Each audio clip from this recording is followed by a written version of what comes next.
As a fellow South African, it's always such a pleasure to be with people who work in the interest of South Africa, in the interest of our country. It always warms my heart. I first became aware of PFP a number of years ago. I received an email from Louise, and I didn't know who the hell she was.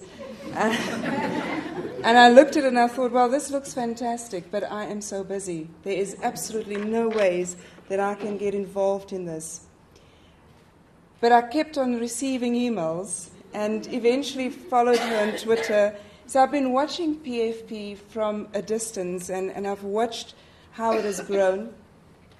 And when time came this year, when we had to make the decision who would get the award, for me it was a no-brainer.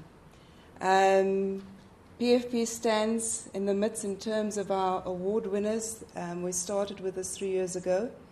Tuli Madonsela was the first award winner, then the SABC8.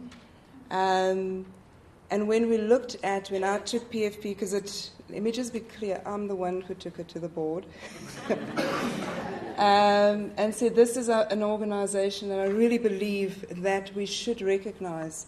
For us, the idea behind the award is to recognize those individuals, organizations that are really making a difference, but particularly in the governance sphere.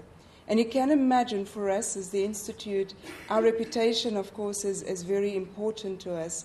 And it's becoming more and more difficult to find people where you know that when we give the award, we won't have to go back and say, please, can we have our award back? And when people start to acknowledge that they've lied or whatever it may be, we've seen so much in the country. So it was heartwarming for us as the board as we had the discussions, because we talked around a lot of different names, a lot of different nominations that were in front of us. And for us, this was the organization that clearly stood out. Louise, the leader, the first person who did the dance by yourself, when you sent that first email to me, it wasn't in vain. Here I am.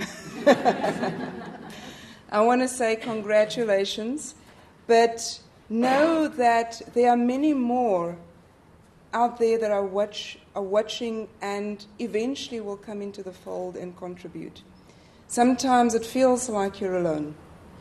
And when you start to become a little more successful, they say success breeds or draws success. But it is a ripple over time, and it's a ripple over time in particular where our kids are concerned.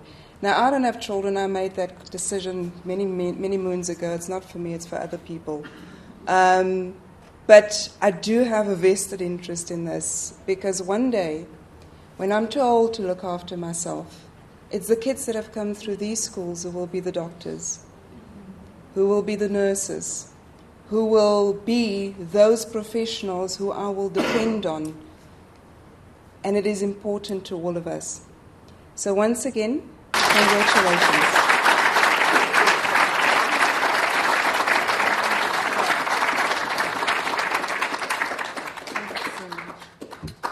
So I assume we should stand here for the camera, right? Yes, let's do that.